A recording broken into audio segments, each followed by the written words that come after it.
am Gyanshri. I am Shalu. We welcome you all to the new series Alum Tales, an initiative by Chemocronies, the Chemistry Society of IIT Delhi. In this series, we'll be honoring the alumni, knowing their tales, journey at, during, and after IIT Delhi. So, for the very first episode, we have with us a bright alumnus from IIT Delhi. He has secured AIR 62 in IIT JAM, AIR 2 in CSIR NET 2018, and AIR 1 in GATE 2019. Currently, he is a chemist at ONGC Mumbai, working as a quality control officer. Before joining ONGC, he has also worked in BARC, Mumbai, as a trainee scientific officer. Apart from studies, he's also interested in dance, music, and traveling. We are talking about Sagar. So, everyone, let's welcome Sagar. Hi, Sagar. Welcome to the series. First of all, a hearty congratulations on all your achievements. So, hi, Sagar. Hello hi good afternoon to all. तो सबसे पहले बहुत ज़्यादा thankful to all the कैमोक्रोनीज members जिन्होंने ये platform पे मेरे को इनवाइट किया सो दैट मैं जो हूँ आप सबके साथ अपने जो एक्सपीरियंस रहा है मेरा आईआईटी दिल्ली और ड्यूरिंग माय ओएनजीसी जर्नी जो भी एक्सपीरियंस रहा है मैं आपके सबके साथ शेयर कर सकूँ, तो उसके लिए बहुत ज़्यादा thanks to all the members. I would first like to ask you, when did you come to know about IIT JAM? Like you knew from earlier, you wanted to do masters from IIT, or there were other institutions like IISc, ICERS, or any other were in your mind too? सो इस question का answer जो है मैं बताना चाहूंगा कि when I join my bachelors BSc honours chemistry in Kirorimal college Delhi university. So initial days I don't know much about the like we can do MSc from IITs also. तो हम सबको तो यही लगता है, इवन मोस्ट ऑफ द जो newcomers आते हैं उनको पता नहीं होता कि आईआईटी से हम एमएससी मास्टर्स भी कर सकते हैं। So in my third semester I came to know about this, जब मेरे फ्रेंड्स लोग जो हैं they started joining coaching for IIT JAM, then I came to know that we can also do masters from IIT. So my aim was कि either I will go for masters from IITs or I will go for preparation after my bachelor's। तो मतलब my goal was कि initial अपने early career में ही मेरे को जो है एक वेल सेटल्ड जॉब जो है मेरे को चाहिए, एक वेल सेटल्ड मेरा करियर मेरे को बनाना था। तो मेरा वही एक था कि अगर मेरे को आईआईटी से मास्टर्स का ऑप्शन मिलता है एंड स्पेसिफिकली आईआईटी दिल्ली, क्योंकि इसका रीजन ये है कि मैं जब बैचलर्स में भी था तो भी मैं जो हूँ मतलब रहता था अपने ब्रदर के साथ इन नोएडा एंड मैं अप एंड डाउन करता था वहीं से। ठीक है, तो मेरा यही रीजन था कि मेरे को आईआईटी दिल्ली से इसलिए करना है क्योंकि मैं उसके साथ साथ जो है अपने भाई के पास भी रहूंगा और मेरी एमएससी भी कंप्लीट हो जाएगी। तो मेरे को थर्ड सेम में उसका आइडिया लगा कि हम जो है आईआईटी मतलब जैम के थ्रू एमएससी में भी जा सकते हैं, और उसके लिए मेरे फ्रेंड्स ने भी मेरी काफ़ी हेल्प करी। मतलब मैंने कोई कोचिंग नहीं ली है स्पेसिफिकली उसके लिए आईआईटी जैम के लिए। My friends give me there notes, और जो भी है मेरे डाउट्स वगैरह जो भी है मेरे फ्रेंड्स से ही मेरे क्लियर हुए। तो मैं उनके लिए बहुत थैंकफुल हूँ उसके लिए उनको। ओके, सो इट मीन्स बाकी लोगों की तरह आपको भी सेकेंड ईयर में पता चला कि आईआईटी से भी हम लोग एमएससी कर सकते हैं। So now, Sagar, we would love to hear about your academic experience, about the faculty at the IIT Delhi. हाँ, एक्चुअली मैं आईआईटीज की यही एक खासियत है कि वहाँ पे जो है प्रोफेसर्स ज़्यादा प्रेशर में होते हैं हम लोगों से। तो मेरे को वहाँ की फैकल्टीज कोई भी हो, मतलब सभी जितने भी फैकल्टी मेंबर्स थे, they are all like so brilliant in their own research field. मतलब वो अपने जिस भी रिसर्च फील्ड में हैं उस चीज़ में उनकी जो है एक्सीलेंस है।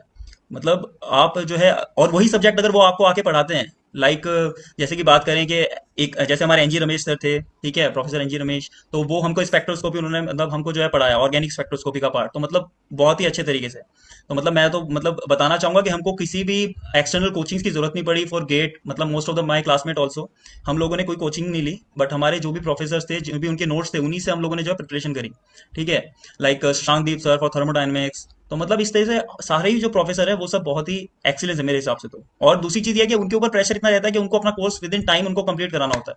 तो मतलब वो सबसे बेस्ट चीज है कि वो अपने उससे एक्स्ट्रा क्लासेस ऑर्गेनाइज कराते हैं सो दैट वो अपना course with in time complete करा सके। ठीक है, तो उससे आपको एक एनवायरनमेंट भी मिलता है, आपको खुद आपका प्रोफेसर इतना मतलब प्रेशर में है तो आप भी जो है उसके अकॉर्डिंग ही जो है हार्ड वर्क करते हो।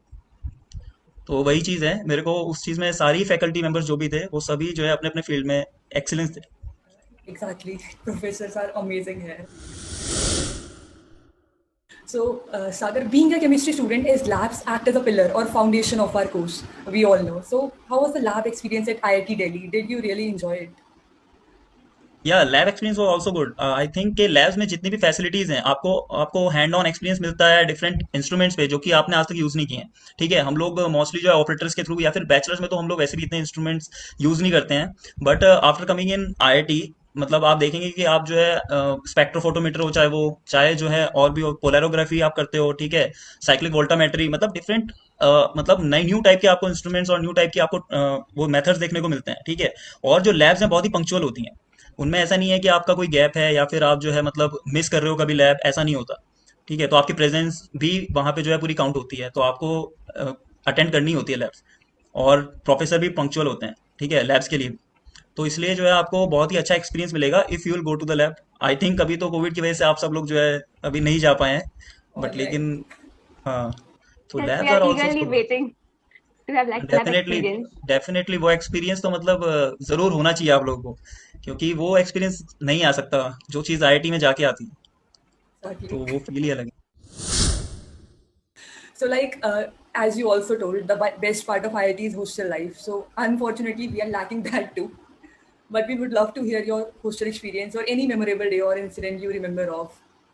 Any. हॉस्टल लाइफ के बारे में जितना बताया जाए उतना कम है, क्योंकि हॉस्टल में क्या था कि जैसे कि मोस्ट ऑफ द टाइम तो हम लोग जो है आफ्टर क्लासेस हम लोग मतलब क्या बोलते हैं, जस्ट हम लोग आफ्टर क्लासेस लाइब्रेरी या फिर कंप्यूटर सर्विस सेंटर यहीं पे हम लोग जाते थे। ठीक है, बट इन नाइट जब हम वापस आते थे हॉस्टल, तो उसके बाद जो है हमारा कार्ड्स का गेम 2-3 बजे तक हम लोग कार्ड्स खेलते थे, मतलब ये सब, और टेबल टेनिस हॉस्टल में रहता है तो वो खेलते थे।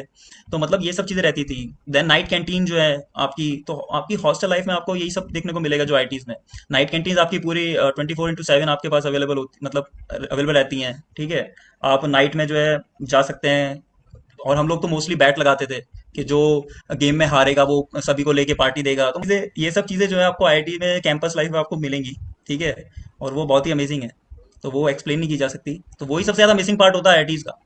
ठीक है, कंप्यूटर सर्विस सेंटर के बाहर जो कॉफ़ी शॉप्स हैं वहाँ पे बैठना, या फिर क्या बोलते हैं आपका सीसीडी है वहाँ पे बैठना। ठीक है, ये सब चीज़ें हैं। So, in a common world, the very common term we hear about IIT is stress. So, how did you manage your semester exam and competitive exams together as you were also preparing for GATE and CSI and NET? इसका ये है कि actually मैं दोनों को different ही मानता कि competitive exam और एकेडमिक्स दोनों डिफरेंट हैं। द रीजन इज कि आप देखेंगे, अगर आप मास्टर्स का अपना सिलेबस देखें और आप अपना कॉम्पिटिटिव एग्जाम का सिलेबस देखें, तो दे बोथ आर सिमिलर। ठीक है, बट हाँ, क्योंकि हमें थोड़ी सी अप्रोच डिफरेंट करनी होती है कॉम्पिटिटिव एग्जाम के लिए, तो उसके लिए जस्ट कॉम्पिटिटिव एग्जाम जब भी आपका आ रहा है उससे 6 मंथ पहले आप स्टार्ट करोगे तो आपके लिए मोर देन इनफ होता है। तो हमारा पूरा फोकस एकेडमिक्स पे रहता था। बट यस, स्ट्रेस की बात करें तो एकेडमिक्स का ही स्ट्रेस इतना होता है कि आप कॉम्पिटिटिव मतलब सेमेस्टर का ही स्ट्रेस इतना होता है कि कॉम्पिटिटिव तो छोड़ ही दीजिए। क्योंकि कंपटीशन इतना ज्यादा होता है। एक तो आपके आईटी में आप सभी लोग आईटी जेम क्वालिफाई करके आए हैं। ठीक है, तो मतलब इतना कंपटीशन होता है। और दूसरा ये है कि आपके एग्जाम्स जो होते हैं वो आपके एक दिन में दो दो एग्जाम होते हैं, तो मतलब आपके पास टाइम ही नहीं मिलता है। आप मॉर्निंग शिफ्ट में एक एग्जाम देंगे, देन उसके बाद इवनिंग शिफ्ट में एक एग्जाम देंगे, देन लाइब्रेरी में पढ़ने के लिए जाएंगे नेक्स्ट डे के एग्जाम के लिए। तो आपके पास मुश्किल से आपके पास 2 to 3 आवर्स आपकी स्लीपिंग मतलब आपको सोने के लिए मिलता है। अपार्ट फ्रॉम दैट आपको ड्यूरिंग वो 3 डेज जो होते हैं एग्जाम के, उसमें आपको जो है कंप्लीटली आप स्ट्रेस रहते हो। हर टाइम आप सिर्फ या तो सीसीडी में मिलोगे पढ़ते हुए, या कंप्यूटर सर्विस सेंटर में, या फिर लाइब्रेरी। तो ये जो है लाइफ, ये भी एक वैसे बहुत इंपॉर्टेंट पार्ट है, मतलब बहुत ही अच्छा एक्सपीरियंस रहता है उसका भी। तो ड्यूरिंग एग्जाम टाइम तो बहुत ही स्ट्रेस रहता है। बाकी एकेडमिक्स और कॉम्पिटिटिव एग्जाम, इसका कोई डिफरेंट मतलब डिफरेंशिएट नहीं किया जा सकता, क्योंकि आपका सिलेबस बिल्कुल सेम है। आप जब अपने एकेडमिक्स यानी सेमेस्टर के लिए पढ़ रहे हो, उसी समय पे आप जो है अपना अप्रोच जो है कॉम्पिटिटिव के लिए भी रखो। मतलब इन डेप्थ आप उस टॉपिक को पढ़ोगे तो आपको जरूरत नहीं पड़ेगी कॉम्पिटिटिव एग्जाम का जब डेट आने वाली होगी या नियर होगा, तो उस समय आपको अलग से उसकी कुछ स्पेसिफिक तैयारी करने की, जस्ट आपको प्रैक्टिस चाहिए, और वो 6 मंथ्स आप उसको दो। Like questions अब even and all. Like IIT हाँ हाँ exams are theoretical, and that हाँ is हाँ हाँ। तो वही, objective. आपको बस आपकी थ्योरी क्लियर है, बट आपको जस्ट प्रैक्टिस चाहिए। आपको अप्रोच थोड़ा सा चेंज करना होता है, तो उसके लिए आपको 6 मंथ्स काफी होते हैं। और इवन फैकल्टी जो होती हैं, आप देखेंगे कि आपके थर्ड और फोर्थ सेमेस्टर में आपके प्रोजेक्ट्स होते हैं। तो थर्ड Yes. सेमेस्टर में आपके पास सिर्फ दो ही सब्जेक्ट होते हैं, बेसिक कोर्स जो होते हैं वो दो ही होते हैं। देन एक प्रोजेक्ट, एक वो चल रहा होता है आपका लैब प्रोजेक्ट जो चल रहा होता है। ठीक है, तो आपका उस समय पे क्या होगा कि आपके प्रोफेसर भी जो होते हैं काफी ज्यादा सपोर्टिंग अगर हैं, ऐसा सबके साथ नहीं होता, बट जैसे सपोर्टिंग है। तो मैं बता रहा हूँ कि जैसे जनवरी में मेरे जो प्रोफेसर थे, उन्होंने हमको पूरा जनवरी का ऑफ दे दिया कि फरवरी में एग्जाम था, तो जनवरी पूरा हमारा ऑफ था, हमें लैब ही नहीं जाना था, तो हमें सिर्फ 2 कोर्स अटेंड करने थे। ठीक है, देन उसके बाद हमारे पास पूरा टाइम था अपनी प्रिपरेशन को लेके। तो इसलिए ये भी चीज़ है कि faculties are also supportive. Okay, तो yeah. So you did by self-study basically, Gate 2 and Jam 2. या इवन इवन गेट में तो मोस्ट ऑफ द जितने भी हमारे बैचमेट्स हैं जो क्लासमेट्स थे बहुत ही आई थिंक किसी ने भी कोई कोचिंग नहीं ली है आई थिंक, क्योंकि ज़रूरत ही नहीं पड़ती है, क्योंकि आप आईआईटी जैम ऑलरेडी क्लियर करके आते हो, आपके पास सब कुछ बेसिक्स तो सब कुछ आइडिया होता ही है, बस आपको और जो कोर्स है वो आपका सिमिलर है ही, तो आपको इतनी ज़्यादा ट्रबल नहीं होती। मतलब get Exactly. Question practice, I guess, बस वही चीज़ makes है, the वही foundation. मेन है। Okay, so would you like to elaborate your preparation strategy and tell us something about the books, which will further help other aspirants in cracking the exam? या definitely even जैसे जो भी हमारे जो professors थे उन्होंने जो भी बुक सजेस्ट करी मैंने वही फॉलो करी है। फॉर एग्जांपल जैसे कि आप अगर देखें इनऑर्गेनिक केमिस्ट्री में जो सबसे इम्पोर्टेंट जो टॉपिक आता है वो आता है आपका कोऑर्डिनेशन केमिस्ट्री से। ठीक है, कोऑर्डिनेशन केमिस्ट्री आपकी जो है सबसे इम्पोर्टेंट है, अगर आप गेट के प्रोस्पेक्ट से देखें या फिर आप जो है सी एस आई नेट के उससे देखें, तो आपका कोऑर्डिनेशन केमिस्ट्री के लिए हम सभी लोग जो है अजय कुमार मोस्टली हम लोगों ने पढ़ी है। ठीक है, उसके अलावा ऑर्गेनोमेटेलिक्स बहुत इंपॉर्टेंट टॉपिक है, उसके लिए हमने जो है हमारे ही प्रोफेसर हैं, आपको पता होगा एजे इलियास सर। ठीक है, तो हाँ, उनकी बुक yes. है BD Gupta and AJ Ilyas sir, तो उनकी बुक है। तो उसके अलावा जो है अभी मेन ग्रुप्स की भी उनकी बुक आई थिंक आ गई है, आ हमारे गई टाइम है. पे आ गई थी, हाँ, बीडी आ गई। Gupta and AJ Ilyas sir की। तो वो भी काफी अच्छी है, अगर आप उनसे आपको अभी मेरे को नहीं पता कौन पढ़ा रहा है मेन ग्रुप्स, बट लेकिन हमें जो है एजे इलियास सर ने पढ़ाया था, तो मतलब दैट वाज ऑसम। मतलब उन्होंने जो है Great. बहुत ही बेसिक और बहुत ही क्लियर तरीके से हमको पढ़ाया था वो जो टॉपिक था। तो उसके अलावा अगर बात करें फिजिकल केमिस्ट्री में, तो आपकी एटकिंस एंड आपकी कैसलिन, वही जो बुक्स हमने जैम के टाइम पे जो प्रेफर करी थी वही जो है बुक यहाँ पे भी हम यूज़ करी गेट में भी। ठीक है, उसके अलावा स्टैटिस्टिकल थर्मोडायनेमिक्स की बात करें तो आपकी एंजल एंड रीड है। तो काफ़ी सारी बुक्स हैं ऐसे। आप ऑर्गेनिक में तो क्लेडन वही पढ़ते हैं Bible. हम। हाँ, तो क्लेडन ही है सबसे इम्पोर्टेंट जो बुक है। So, like any mistake you would like to point out for the any GATE aspirant who is now preparing, as 6-7 months are left, I guess. हाँ, आई थिंक जो सबसे इम्पोर्टेंट फैक्टर है वो तीन ही चीज़ है। देखिए, एक तो आपके पास आपका एनवायरनमेंट कैसा है, सराउंडिंग कैसी है। ठीक है, ड्यूरिंग प्रिपरेशन आपकी सराउंडिंग कैसी है वो बहुत इंपॉर्टेंट है। ठीक है, सेकंड चीज़ आपके पास जो है कॉन्फिडेंस। ठीक है, और थर्ड चीज़ आपकी हार्ड वर्किंग। तो आपके पास अगर ये तीनों चीज़ें हैं तो मुझे नहीं लगता कोई भी प्रॉब्लम आपको होने वाली है। फॉर एग्जांपल आप अगर देखें, आपके पास कई बार क्या होता है, हम हार्ड वर्क तो बहुत करते हैं, बहुत प्रिपरेशन बहुत अच्छी कर मतलब बहुत अच्छे से कर लेते हैं, बट मोस्ट ऑफ कई बार ऐसा होता है स्टूडेंट्स जो हैं कई मतलब मेरे भी फ्रेंड्स हैं जो मैंने सुना है कि वो पेपर में जाके मतलब बड़े नर्वस हो जाते हैं, मतलब दे लूज देयर कॉन्फिडेंस, कुछ कैलकुलेशन मिस्टेक्स हो जाती हैं, कुछ ऑप्शंस गलत टिक हो जाते हैं। तो मतलब वो चीज़ की प्रॉब्लम ये है कि लैक ऑफ प्रैक्टिस। ठीक है, आप जितनी ज़्यादा प्रॉब्लम्स लगाएंगे अपनी ड्यूरिंग प्रिपरेशन, ठीक है, उतना ही आपका कॉन्फिडेंस लेवल बिल्डअप होगा। दूसरी चीज़ ये है कि आप एक दिन पहले अगर आप ये सोचने लगेंगे नर्वस, क्योंकि कई बार हम नर्वस हो जाते हैं पेपर से पहले, वो बहुत बड़ी मिस्टेक होती है। आपको एग्जाम में जो है आप कॉन्फिडेंट रहिए, क्योंकि उससे क्या होगा, आप एक ही क्वेश्चन को 4 to 5 टाइम्स आप एक ही क्वेश्चन पे जाएंगे, उसको चेक करेंगे कि मैंने सही किया कि नहीं। उसकी वजह से क्या होगा कि आप एक तो अटेम्प्ट कम करेंगे, दूसरा आपकी मिस्टेक्स के भी चांस बढ़ जाएंगे। ठीक है, कई बार ऐसा होता है हमने पहले से ही ऑप्शन लगाया होता है, बाद में गलत लगा देते हैं। तो दैट इज, हाँ, दैट दैट ऑल्सो हैपन। सो वो सब इसी का रीजन ये है कि लैक ऑफ कॉन्फिडेंस। ठीक है, सराउंडिंग की मैं बात कर रहा था कि सराउंडिंग का मतलब है कि जैसे सराउंडिंग में आपके पास रिसोर्सेज कौन कौन से अवेलेबल हैं। जैसे कि फॉर एग्जांपल अगर आप आईआईटी में हैं, तो आईआईटी में आपके पास 24 आवर्स आपके पास जो है कंप्यूटर सर्विस सेंटर है, आपके पास लाइब्रेरी है। ठीक है, आपका जो क्लास का जो माहौल है, जो क्लास का जो एनवायरनमेंट है, ठीक है, वो बहुत ही क्या रहता है, स्ट्रेसफुल रहता है, सभी लोग तैयारी कर रहे हैं, सभी लोग कंपटीशन में हैं। तो मतलब वो चीज़ है, ये सराउंडिंग हम क्रिएट भी कर सकते हैं। इट्स नॉट लाइक कि आप जैसे घर पे हैं तो नहीं कर सकते, लोगों के लिए गूगल जो है उनका कंप्यूटर सर्विस सेंटर बन जाता है। ठीक है, लोगों के लिए लैपटॉप को Right. ही वो अपना कंप्यूटर सर्विस सेंटर समझ सकते हैं, तो ऐसा कोई इशू नहीं है। ठीक है, तो वो तो हम रिसोर्सेज अभी जैसे मैं इसलिए बोल रहा हूँ क्योंकि आप लोग अभी आईआईटीज में नहीं है, तो आप लोग अभी घर पे हैं। ठीक है, पर लेकिन मैं जानता हूँ कि घर पे जब हम होते हैं तो थोड़ी सी हमें क्या बोलते हैं लिबर्टी मिल जाती है, हम लोग थोड़ा उतना ज़्यादा वो नहीं कर पाते, बट लेकिन जब आप जिस सराउंडिंग में रहते हैं उसका इफेक्ट पड़ता है। तो मैं इसीलिए बोल रहा था कि सराउंडिंग भी एक इंपॉर्टेंट फैक्टर है। तो तो तीसरी चीज, बेसिकली हाँ हाँ, कॉन्फिडेंस होना खुद पे बहुत जरूरी है किसी भी कॉन्फिडेंस बहुत एग्जाम के जरूरी लिए। है। आप हार्ड वर्क कितना भी कर लो, अगर आपका एग्जाम के दिन आपका कॉन्फिडेंस थोड़ा भी अगर आप खोएंगे तो आपका बहुत बड़ी मिस्टेक है। तो जो कि राइट। मैं खुद अपना मेरा सेल्फ एक्सपीरियंस है कि in the first attempt of CSIR NET जो मैंने दिया था in 2017 December, just after 6 month of joining MSc, मैंने जो अटेम्प्ट दिया उसमें 48 रैंक थी मेरी, जीआरएफ क्वालिफाइड था। बट उस समय पे मैंने इतनी ज़्यादा स्टडी नहीं की थी, जो भी हम जैम से पढ़ के आए थे, या फिर जो भी एक मतलब थोड़ा सा फनी है बट लेकिन एक अरिहंत की बुक आती है रेड कलर की मोटी सी for C S R NET, तो उसी में से कुछ टॉपिक्स जो है पढ़ के वो एग्जाम दिया था।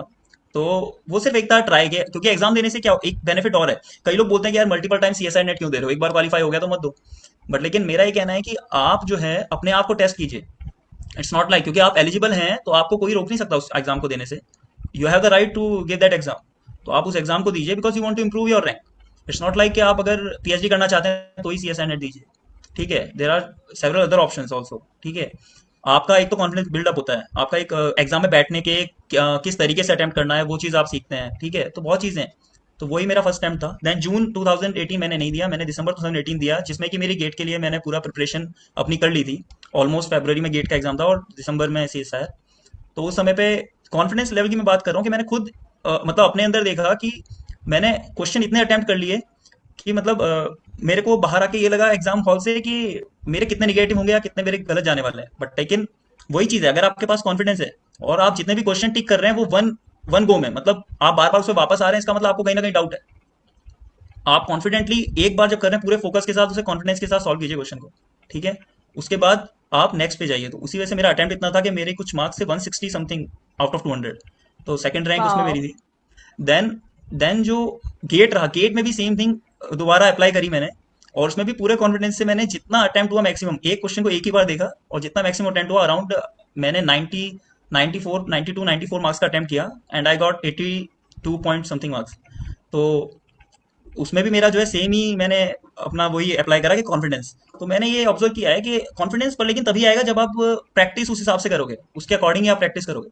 तो मेरा तो यही कहना है कि आप जो है हार्डवर्क करिए, अपनी सराउंडिंग खुद क्रिएट करिए, और अपना जो है कॉन्फिडेंस, ये तीन चीज़ अपने पास रखिए, तो डेफिनेटली आपका क्लियर होगा। ओके, तो आफ्टर एग्जाम एक हमें नेक्स्ट स्टेज पे और वर्क करना रहता है, वो है interview. So what was your preparation strategy for your interview, and what was the feeling when you got the offer letter and you got selected in the interview and passed the interview? मैंने जो है मतलब दो interview दिए, BRC and ONGC. ठीक है, तो मैं दोनों ही इंटरव्यू जो है आप मतलब अपने आप में बहुत ही डिफरेंट है। ओएनजीसी में अगर आप बात करें तो आपका जो है क्या बोलते हैं, इंटरव्यू के साथ साथ आपके जो है गेट के स्कोर पे भी आपका डिपेंड करता है कि सिलेक्शन होगा कि नहीं होगा। फॉर एग्जांपल कि मेरे 1000 गेट स्कोर है तो 80 आउट ऑफ 80 वहीं पे मेरे को मिल गए। So I just need passing marks in interview. मतलब I am just saying that कि I just need passing marks in interview. So तो उसके अकॉर्डिंग आपका इंटरव्यू जो है, आपकी प्रिपरेशन जो है, दोनों बहुत ही डिफरेंट है। क्योंकि बीआरसी में आपका टोटली इंटरव्यू पे डिपेंड करता है, वो उसमें कोई कैलकुलेशन नहीं होती आपका कि आप रिटर्न एग्जाम के थ्रू आए हो या फिर आप गेट स्कोर के थ्रू आए हो, जो आप बीआरसी की कट ऑफ में आए हो। देन आपके इंटरव्यू पे टोटली डिपेंड करता है। और इंटरव्यू भी जो है दोनों का बहुत ही डिफरेंट है। जैसे कि बीआरसी में अगर मैं बात करूँ, दे will ask you for 5 topics, अपने 5 फेवरेट टॉपिक्स जो आपको उन्हें बताने हैं। ठीक है, देन उसकी जो है वो इन डेप्थ आपकी नॉलेज चेक करेंगे। ठीक है, they will design their own question instantly, मतलब वो आपके सामने ही क्वेश्चन को डिजाइन करेंगे। Then they will ask, but they also help to, मतलब अप्रोच करने में आपकी हेल्प भी करेंगे। ऐसा नहीं है कि they will just ask, they will also help if they will find कि आपके अंदर वो पोटेंशियल है, दैट कि आप जो है सही अप्रोच लगा पा रहे हो, मीन्स आपके बेसिक्स क्लियर हैं, then they will definitely help also. ये चीज़ मैंने ऑब्जर्व करी है बीआरसी के इंटरव्यू में। ठीक है, अगर आपके बेसिक्स क्लियर हैं तो वो बहुत ही पॉजिटिव इफेक्ट डालते हैं आपके इंटरव्यूअर पर। ठीक है, in BRC interview. But in ONGC interview it's a straightforward, वो क्वेश्चन पूछेंगे, आपको आंसर देना है। ठीक है, like what is the hyper valency, this is the question which they asked to me, what is the hypervalency, give some example of hypervalency. Then some structure they will ask कि what is the structure of ammonia, geometry of ammonia, इस तरह के question basically वो पूछते हैं। ठीक है, straight forward question होते हैं, स्ट्रेट फॉरवर्ड आंसर होता है, तो उसमें कोई इतना इन डेप्थ में नहीं जाते हैं, बहुत ही बेसिक सा इंटरव्यू होता है।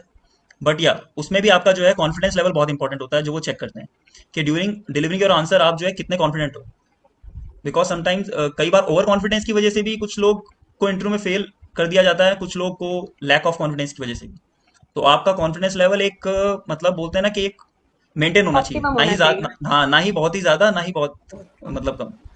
तो And ओएनजीसी इंटरव्यू में ये दो चीजें देखते हैं, स्ट्रेट फॉरवर्ड क्वेश्चन होता है। ठीक है, आंसर भी आपको स्ट्रेट फॉरवर्ड देना है, कुछ ज्यादा इन डेप्थ नहीं जाएंगे। और आपका जो है क्या बोलते हैं कॉन्फिडेंस लेवल, कि आप इंटरव्यू जब रूम में एंटर कर रहे हो तभी से आपका जो है अपीयरेंस वो लोग नोटिस करना स्टार्ट करते हैं। So does extracurricular activities also help in interview? Like extra curricular activities definitely it helps, मतलब आई थिंक, बिकॉज आपका जो है इंटरव्यूअर जब आपकी हॉबीज के बारे में पूछता है, then you should have something. मतलब इट्स नॉट लाइक कि आप सिर्फ पढ़ाई करते हैं। You should have something to say कि भाई मैं ये करता हूँ, but it should not be fake. It should really like आप करते हो वो चीज़। ऐसा नहीं होना चाहिए आप नहीं करते, आप बोल दें, कई बार ऐसा होता है। बट तो इसलिए मैं बोल रहा हूँ कि extracurricular activities role play करती हैं, बिकॉज ये question most of the time पूछा ही जाता है, क्योंकि वो ये भी देखना चाहते हैं कि apart from your studies what else you are done. तो मतलब आपको वो चीज़ होनी चाहिए, एक्स्ट्रा करिकुलर एक्टिविटीज में इन्वॉल्व होना चाहिए। तो that is a Okay. Good for you. So now, Sagar, would you please like to share with us your experience at ONGC or like work culture there? या definitely, मैं अभी उसी को detail में बताता हूँ कि actually in ONGC for chemist you can be मतलब you can get the posting in labs RGL, और in north east in drilling services like as a mud engineer, और एट ऑफशोर प्लेटफॉर्म, ठीक है, in as a surface chemist.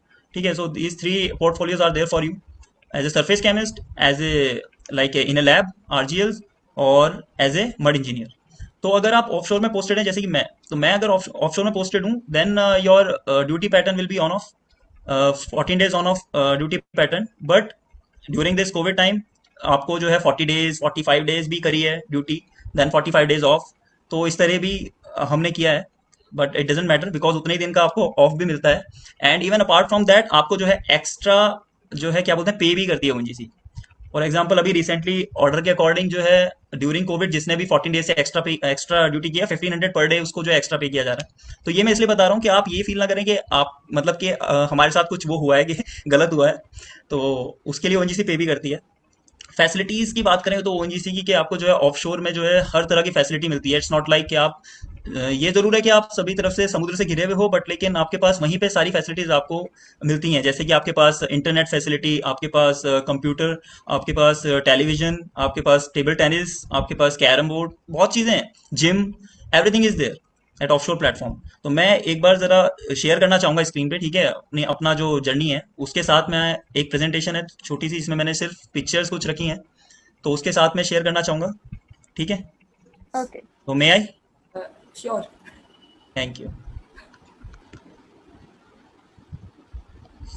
मैं पहले अपने बारे में बता दूं कि काफ़ी लोगों को नहीं पता कि मैं बेसिकली, वैसे मैं उत्तराखंड से बिलोंग करता हूँ और ये मेरा विलेज है, ठीक है।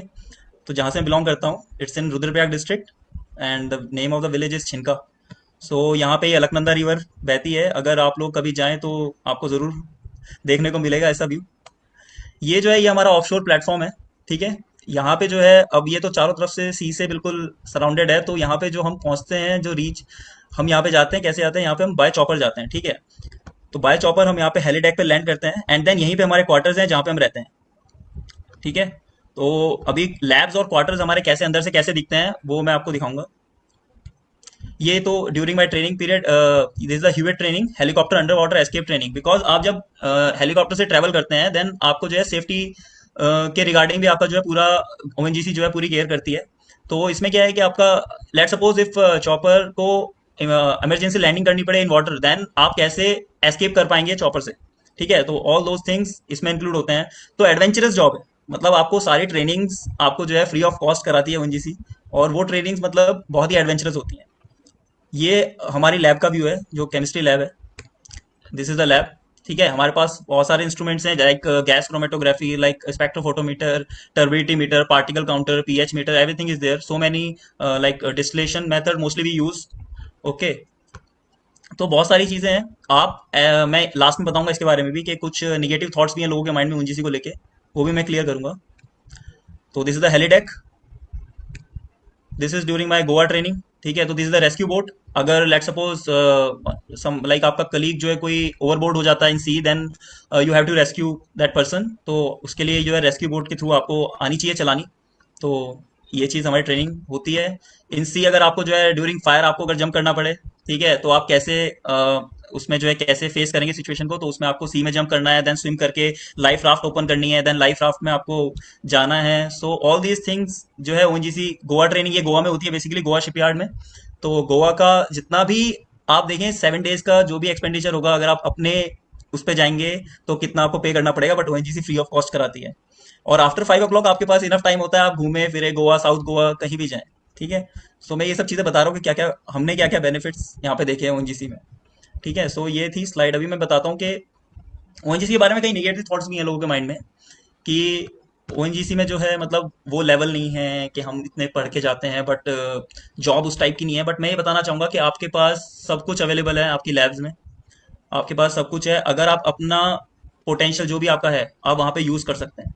तो इट्स नॉट लाइक कि आपका, हाँ भले ही मोनोटोनस जॉब है, वर्क इतना डिफरेंट नहीं है, बट आप उसमें अपना क्या ऐड ऑन कर सकते हैं वो आपके ऊपर है। तो इट्स नॉट लाइक ओएनजीसी कभी आपको रोकता नहीं है वो करने से। तो आप जो भी करना चाहें वो आप कर सकते हैं वहाँ पे जाके। और जो लोग एडवेंचरस, मतलब जो लोग बहुत ज़्यादा मतलब एडवेंचरस हैं, तो उन लोगों के लिए तो बेस्ट है। जो लोग पढ़ाई से हटके जो है कुछ करना चाहते हैं अपने खाली टाइम में, उनके लिए भी बहुत अच्छी जॉब है। ठीक है।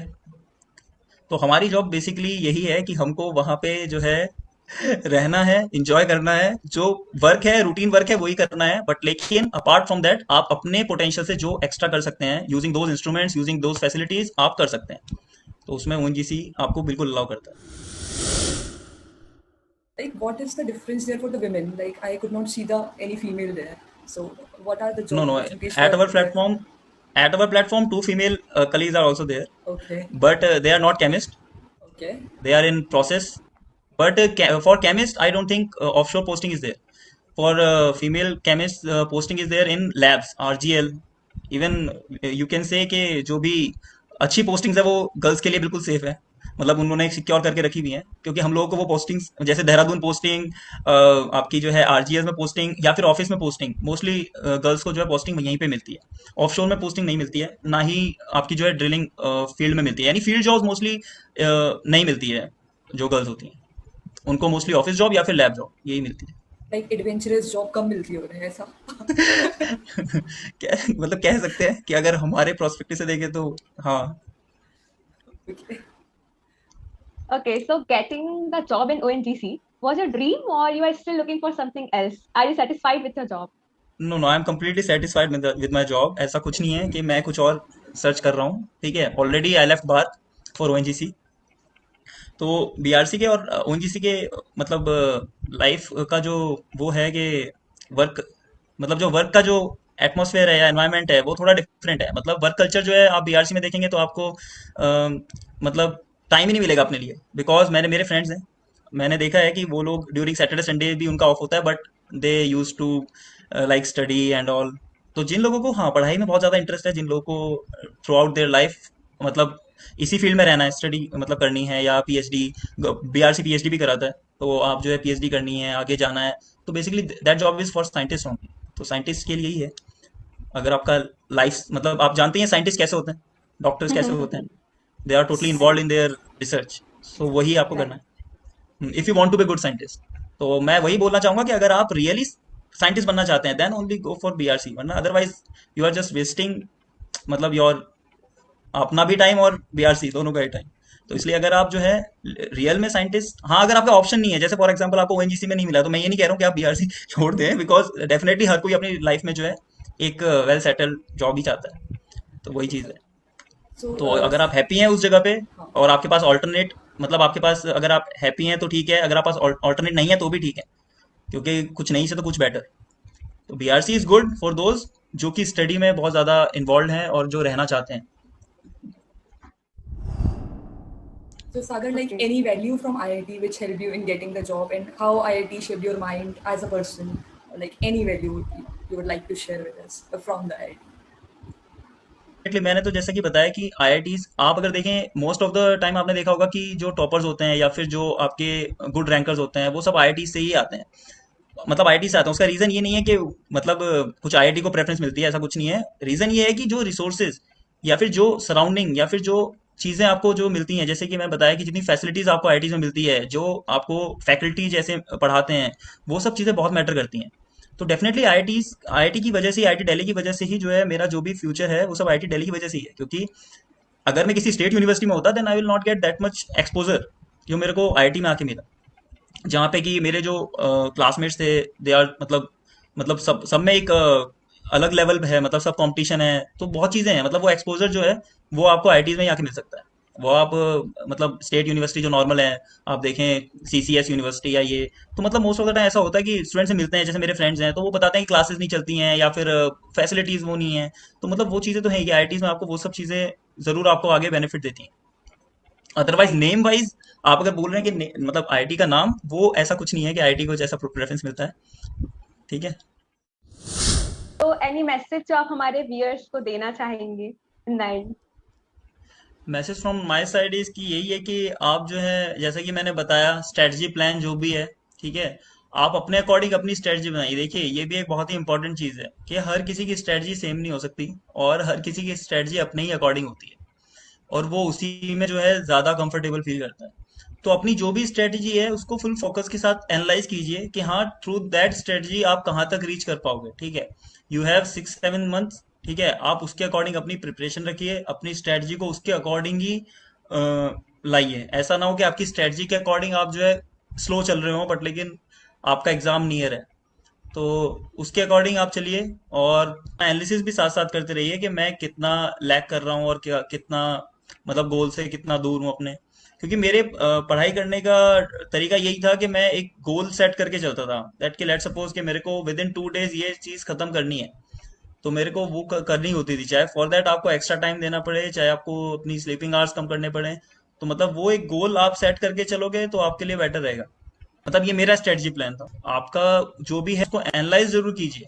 मतलब ऐसा ना हो कि आप स्ट्रेटजी के अकॉर्डिंग चल रहे हो, बट लेकिन आप उसको एनालाइज नहीं कर रहे हैं कि आपका विद इन टाइम आपका कंप्लीट हो पा रहा है कि नहीं कोर्स। क्योंकि आपको एटलीस्ट 2 to 3 रिवीजन भी चाहिए होते हैं, 2 to 3 रिवीजन चाहिए ही होते हैं आपको, क्योंकि आपका जो चीज़ एक बार में आपको क्लियर नहीं होती, वो सेकंड टाइम में या थर्ड टाइम में आपको क्लियर होती है। तो वो भी एक इम्पॉर्टेंट पार्ट है। तो ये तो था स्टडी वाइज कि आप जो है कहाँ फोकस कीजिए अपना। ठीक है। दूसरी चीज़ ये है कि आप जो है आईआईटी को जो है मतलब, मैं एक चीज बताना चाहूंगा कि आप लोगों ने जो इनिशिएटिव लिया है, जैसे कि कैमोक्रोनिस जो सोसाइटी जो केमिस्ट्री डिपार्टमेंट की है, वो अभी तक नहीं थी। मतलब हमारे टाइम में नहीं थी ऐसा कुछ, हम लोग इतना इन्वॉल्व भी नहीं थे। बट लेकिन एक गुड इनिशिएटिव है। तो अपार्ट फ्रॉम स्टडीज आप जो है इन सब चीज़ों में भी इन्वॉल्व हैं, तो that is a good part.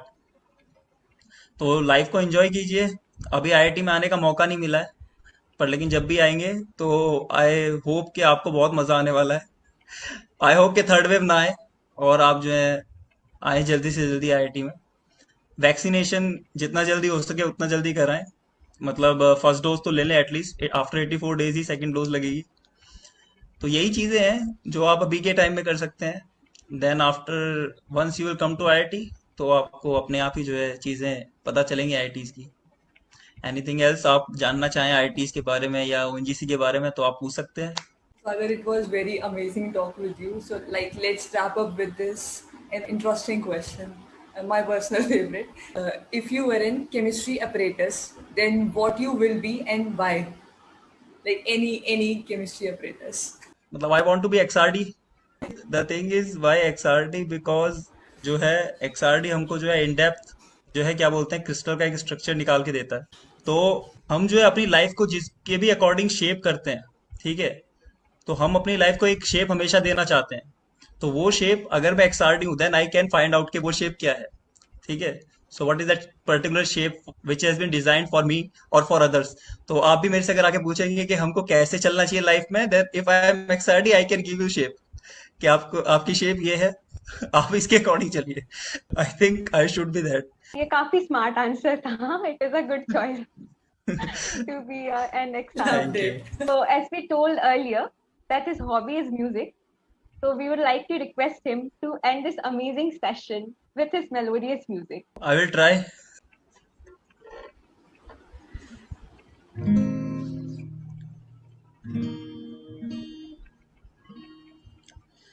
पल भर ठहर जाओ, दिल ये संभल जाए, कैसे तुम्हें रोका करूं, मेरी तरफ आता हर गम फिसल जाए, आंखों में तुमको भरूं, बिन बोले बातें तुमसे करूं, अगर तुम साथ हो, अगर तुम साथ हो,